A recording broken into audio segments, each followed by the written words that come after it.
नमस्कार दोस्तों, स्वागत है आप सभी का एक बार फिर से हमारे YouTube चैनल पर। और आज हम मुगल राजपूताना जो संबंध थे ना, जिनके बीच में विरोधी संबंध थे, है ना, उनमें जो है अंतिम राजा पढ़ रहे राउत चंद्रसेन। ठीक है, इससे पहले अपन ने मेवाड़ के 3 राजा कंप्लीट कर लिए और ये अंतिम अपना मारवाड़ का है ये।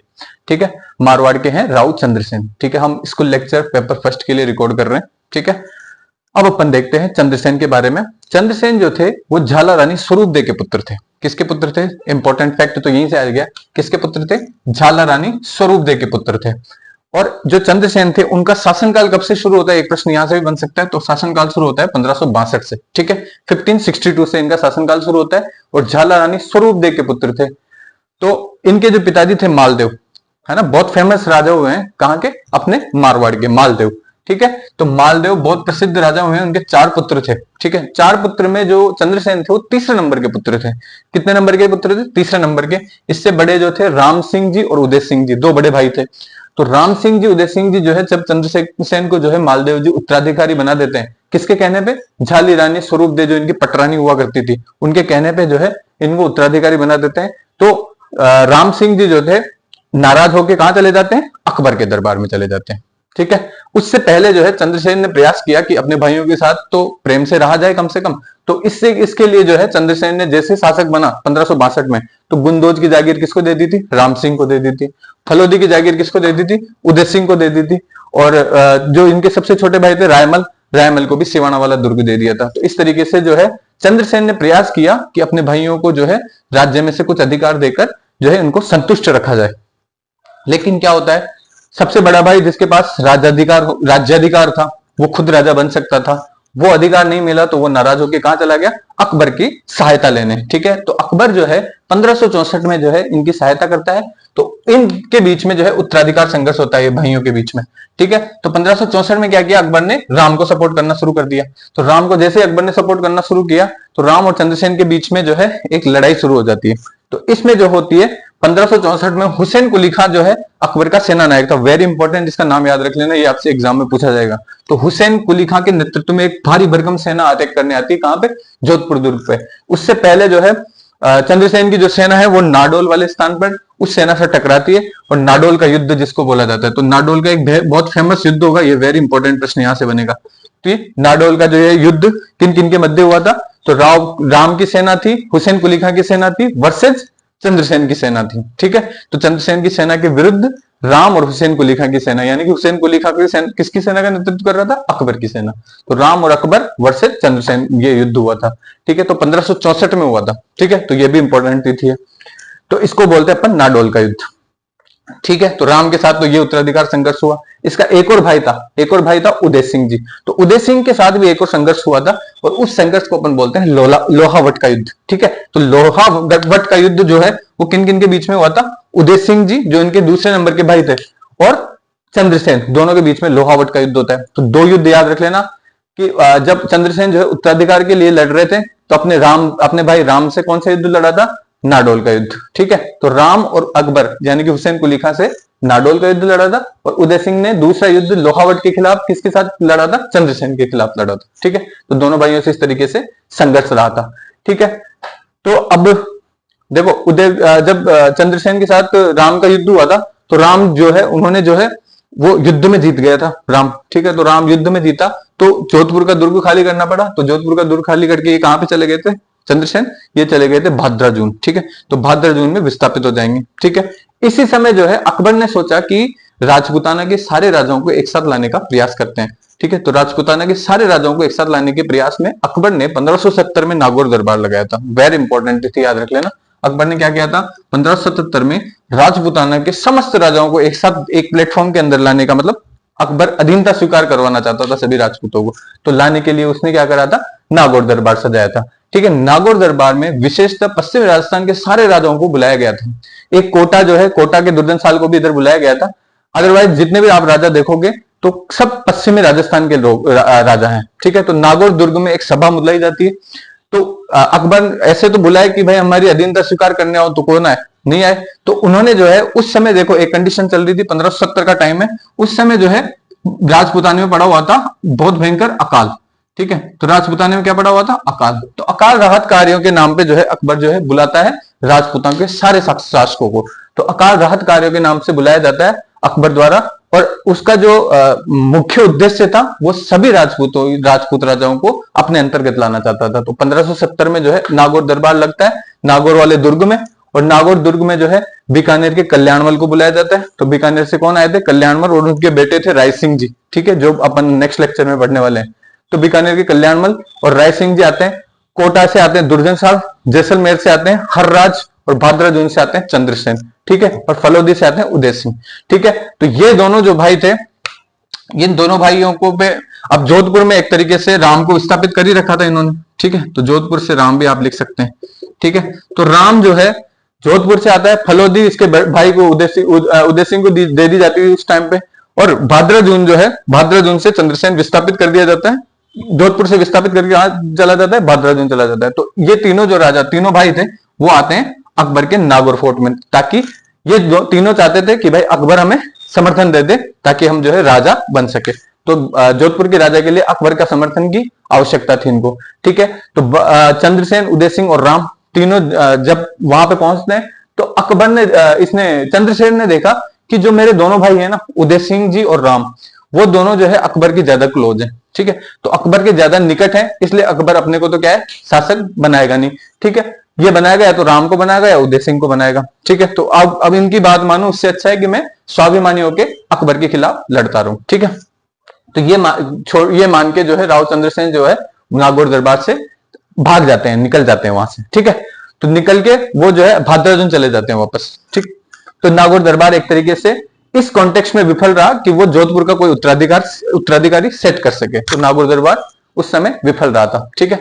तो 1570 में नागौर दरबार लगा था, है ना। जोधपुर राम से भी नाराज हो गया था अकबर बाद में। तो 1572 से लेके जो है 74 तक, लगभग 3 साल होते हैं, शुरुआती 72 से 74 के अंत तक, है ना, लगभग 3 साल तक जो है राय सिंह जो है उसको मेहरानगढ़ फोर्ट दे दिया जाता है।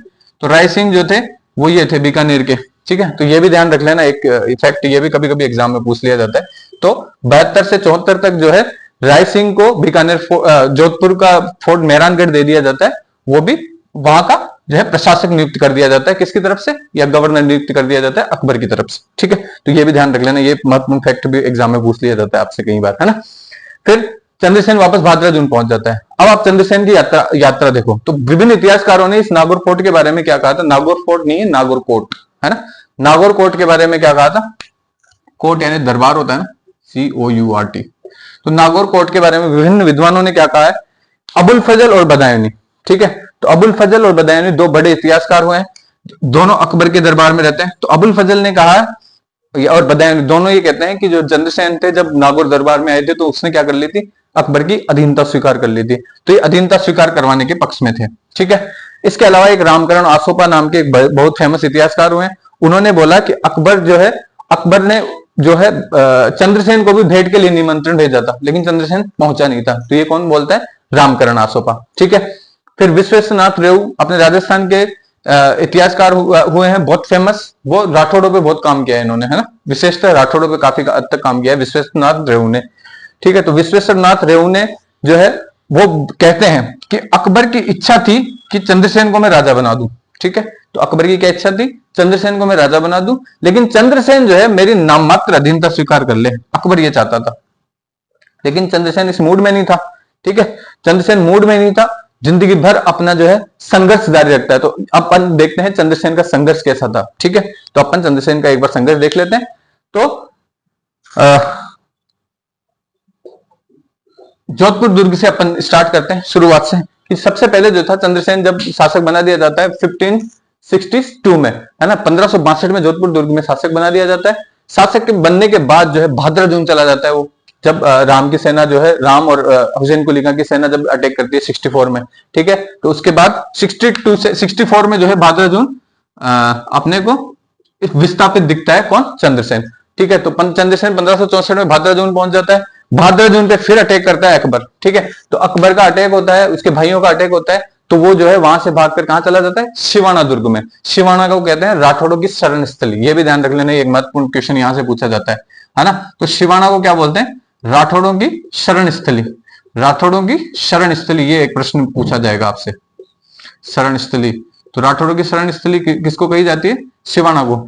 जब मालदेव जी पे अटैक होता है, ठीक है, शेरशाह सूरी का, तो मालदेव जी कहां चले जाते हैं बाद में, सिवाना दुर्ग में ही चले जाते हैं। तो उसके मालदेव जी को फॉलो करते हुए चंद्रसेन भी कहां चला जाता है, जब इसके ऊपर संकट का टाइम आता है, वो भी कहां चला जाता है, सिवाना के फोर्ट में, है ना, बाड़मेर में पड़ता है अपने सिवाना। ठीक है, तो अब सिवाना में क्या थे, एक इनके जो एक विश्वसनीय, एक कह सकते हैं सेना नायक थे, फत्ता राठौड़ करके। ठीक है, तो फत्ता राठौड़ को क्या है, सिवाना में नियुक्त कर दिया जाता है उस समय, है ना। तो जब अकबर का वापस अटैक कर, अब वो बादल से निकल के सिवाना चले गए, तो अकबर की सेना भी इसके पीछे लग गई, तो वो सिवाना चले गए अकबर की सेना। अकबर सेना ने सिवाना को घेर लिया। सिवाना को घेर किया किसके नेतृत्व में, शाहबाज खां के नेतृत्व में। तो एक सेनापति था शाहबाज खां, वेरी इंपॉर्टेंट सेना नायक है। इधर कौन सा था, हुसैन कुली खां, उधर कौन सा था, शाहबाज खां। तो ये याद रखना, डिफरेंशिएशन आपसे बहुत बारीक क्वेश्चन पूछे जाते हैं इनमें, है ना। तो शाहबाज खां जो है वो सिवाना के दुर्ग को घेर लेता है। ठीक है, तो जब अंदर कौन थे अपने, अंदर थे अपने चंद्रसेन। ठीक है, तो जब इनको पता चलता है भाई अब शाहबाज खान द्वारा घेर लिए गए हैं और बहुत जल्दी जो है किला फतेह होने वाला है, तो उसने क्या करा, फतेह होने से पहले फत्ता राठौड़ को प्रशासक नियुक्त कर देता है और उसको बोल देता है कि तू किले की रक्षा कर और मैं जो है गुप्त मार्ग से बाहर निकल जाता हूं। तो ऐसा करके फत्ता को जो है किला फतेह होने से बचाया फत्ता ने।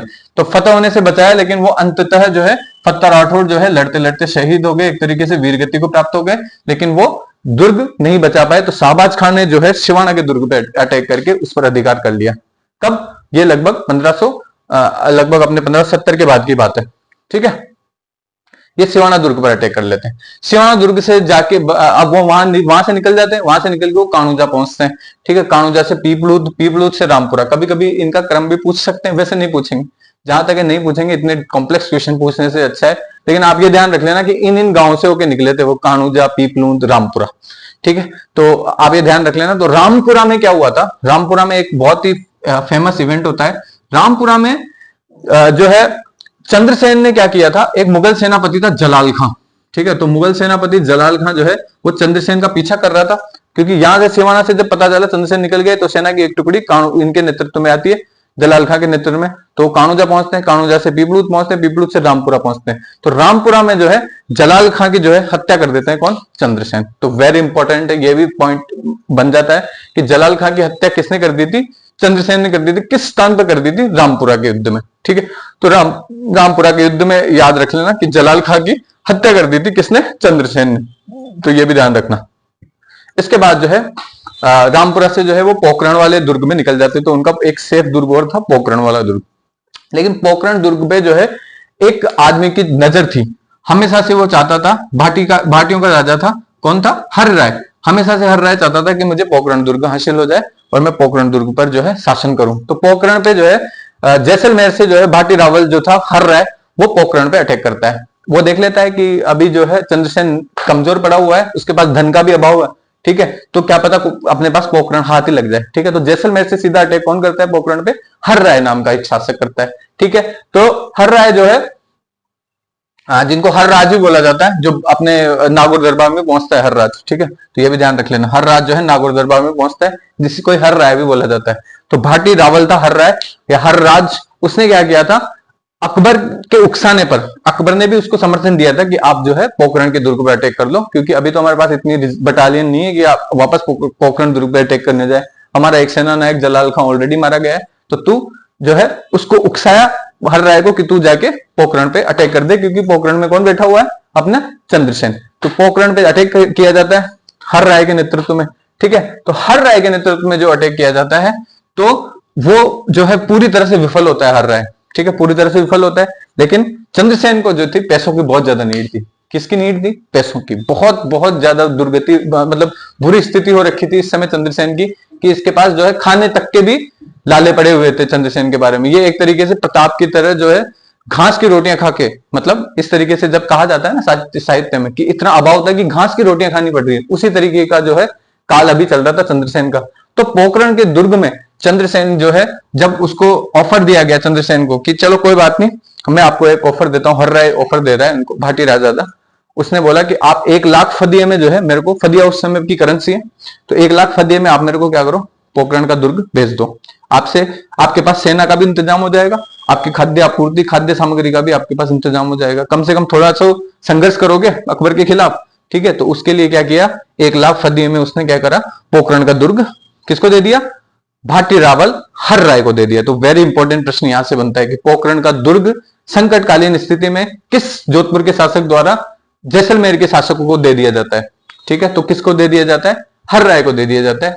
जोधपुर शासक कौन था उस समय, चंद्रसेन। ठीक है, तो ये प्रश्न बन जाता है एक। उसके बाद क्या हुआ, पोखरण दुर्ग से वहां से जब वो निकले तो सारण की पहाड़ियों में चले गए। ठीक है, सारण की पहाड़ी पाली और इस वाले एरिया में पड़ती है, पाली बाड़मेर, तो उस वाले एरिया में चले गए, पाली बाड़मेर में जाके सचिचाय नाम के गांव में। ठीक है, तो ये वेरी इंपॉर्टेंट, यहां से भी प्रश्न बनेगा। तो सचिचाय या सचियाय, ठीक है, दोनों में से कुछ भी आ जाए तो वो एक ही गांव का नाम है। सचिचाय या सचियाय गांव में पाली में पड़ता है ये। 1581 में क्या किया, एक इनका सामंत था बेरीसाल नाम का। ठीक है, तो बेरीसाल भी राठौड़ ही था। तो बेरीसाल राठौड़ ने जो है 1581 में सचिचाय नामक के स्थान पर जो है कुछ अनबन हो गई, किसके साथ, चंद्रसेन के साथ, और अनबन के फलस्वरूप जो है उन्होंने उसको जहर दे दिया। ठीक है, दोनों एक जगह खाने की पार्टी में बैठे हुए थे, तो जहर किसमें मिला दिया, चंद्रसेन के खाने में मिला लिया। किसने मिलाया, बेरीसाल ने। तो इस आदमी का, इस सामंत का भी नाम याद रखना, बेरीसाल। यहां से भी प्रश्न पूछ लेते हैं कभी कभी। तो बेरीसाल द्वारा जो है चंद्रसेन के खाने में जहर मिला दिया गया। और ये बात कहां पे उल्लेखित की गई है, ये बात उल्लेखित की गई है जोधपुरी ख्यात। ठीक है, तो चंद्रसेन का जो शासक बनने से लेके सारा सफर है ना 81 तक, मृत्यु तक, सारा आप देख लो ना, वो कभी भी महलों में नहीं रहा। वो भी प्रताप की तरह जो है अकबर के खिलाफ पूरी शासनकाल में, अपने पूरे शासनकाल में लड़ता रहा। इसलिए इसको क्या बोला जाता है, मारवाड़ का प्रताप। Very important. और मारवाड़ का प्रताप किसने बोला था, बहुत फेमस इतिहासकार विश्वनाथ रेऊ, जिन्होंने जो है राठौड़ों के इतिहास पर बहुत अच्छा काम किया है, तो उन्होंने क्या बोला है, इसको मारवाड़ का प्रताप। ठीक है, मारवाड़ का प्रताप। लेकिन आप देखोगे प्रताप की ख्याति तो पूरे भारत में, समस्त भारत में, समस्त विश्व में, किसी भी कोने में चले जाओ और किसी भी स्वाभिमान के नाम पे अगर कोई नाम आता है तो किसका नाम आता है, महाराणा प्रताप का। ठीक है, ये आदमी भी स्वाभिमानी है, स्वाभिमानी है, लेकिन ये इतना फेमस नहीं हो पाया, इतना प्रसिद्ध नहीं हो पाया चंद्रसेन। तो चंद्रसेन प्रसिद्ध नहीं हो पाया लेकिन प्रताप प्रसिद्ध हो गया। तो इसको जो है, चंद्रसेन को जो है मारवाड़ का भूला बिसरा शासक या विस्मृत नायक, ये भी प्रताप की जैसे नायक तो है। इसने भी अकबर के खिलाफ पूरी अपनी स्वाधीनता की लड़ाई तो लड़ी है ना, लेकिन ये भुला दिया गया नायक है, ऐसा नायक है जिसको ज्यादा लोग जानते नहीं है। तो विस्मृत नायक या भूला बिसरा नायक या भूला बिसरा शासक कौन से मारवाड़ के शासक को बोला जाता है, तो वो बोला जाता है चंद्रसेन को। ठीक है, तो ये भी एक प्रश्न बनेगा आपके। दूसरा एक चीज ये भी है कि इसने जो है, इसको अपन प्रताप का अग्रगामी भी बोला जाएगा। प्रताप का अग्रगामी या प्रताप का पायोनियर, पायोनियर शब्द भी आ सकता है या अग्रगामी शब्द, दोनों में से कोई भी शब्द है तो ये कौन है, अपने राव चंद्रसेन। पायोनियर क्या होता है, पायोनियर वो होता है जो आपका पथ प्रदर्शन करे। ठीक है, तो अग्रगामी क्या करेगा, पीछे आने वाले को पथ प्रदर्शन करेगा। ठीक है, तो जब नागौर दुर्ग लगता है 1570 में जो है चंद्रसेन को समझ में आ जाता है कि अपने को क्या करना है, अकबर के विरुद्ध संघर्ष करना है। तो 1570 से, इवन ये तो शुरू तो 1564 में हो गया था खिलाफ लड़ना, तो है ना, जब ये सेना आई थी हुसैन कुली खां की, उसके टाइम पे शुरू हो गया था, इसका संघर्ष चालू था। लेकिन अपन मान के चलते हैं कि पूरा डिटर्मिनेशन, चंद्रसेन का डिटर्मिनेशन 1570 नागौर फोर्ट के बाद जो है पूरी तरह से किस में आ गया था, इनके खिलाफ आ गया था। किसके खिलाफ, अकबर के खिलाफ आ गया था। तो 1570 से ये आदमी जो है अकबर के खिलाफ लड़ता हुआ जा रहा है। जबकि प्रताप तो 1572 में अकबर के खिलाफ लड़ना शुरू करेंगे राज्याभिषेक से। उस समय भी चंद्रसेन जो है प्रताप से मिलता है। वेरी इंपॉर्टेंट, ये प्रश्न भी आ सकता है आपके। ठीक है, तो कहां पर मिलता है चंद्रसेन और प्रताप, कहां पर मिलते हैं, दोनों जो है कुंभलगढ़ फोर्ट में मिलते हैं। तो ये भी ध्यान रखना, कुंभलगढ़ जब दुर्ग में प्रताप का राज्याभिषेक होगा तो उसमें, उस आयोजन में कौन पहुंचेंगे, अपने चंद्रसेन। तो वे भी इंपॉर्टेंट है, ये भी ध्यान रख लेना। एक नया फैक्ट आपके एग्जाम में पूछा जा सकता है कि प्रताप और चंद्रसेन कहां मिलते हैं, वो कुंभलगढ़ दुर्ग में मिलते हैं। तो ये भी आप ध्यान रख लेना। ठीक है, तो ये एक महत्वपूर्ण प्रश्न आपका ये हो जाता है। ठीक है, तो ये प्रताप को जो है आपको अकबर के खिलाफ किस प्रकार से संघर्ष करना है उसका पथ प्रदर्शन कर रहा है, क्योंकि 70 से लड़ना शुरू हो गया ना, तो प्रताप को बताएगा कि लड़ना कैसे अकबर के खिलाफ। तो ये इसलिए क्या हो गया, इसका पथ प्रदर्शक या अग्रगामी हो गया प्रताप का। ठीक है, तो ये था अपना पूरा चंद्रसेन। फटाफट से रिवीजन कर लेते हैं। चंद्रसेन जो है 1562 में शासक बनता है। उसकी जो मां थी वो झाली रानी स्वरूप दे थी और वो मालदेव की पटरानी थी। और मालदेव को कहने, झाली रानी के कहने पे मालदेव ने अपने तीसरे पुत्र चंद्रसेन को जोधपुर का शासक बना दिया था। शासक बनते ही सबसे पहले अपने बड़े भाई राम सिंह को गुंदोज की जागीर दे देता है, उदय सिंह को फलोदी की जागीर दे देता है और छोटा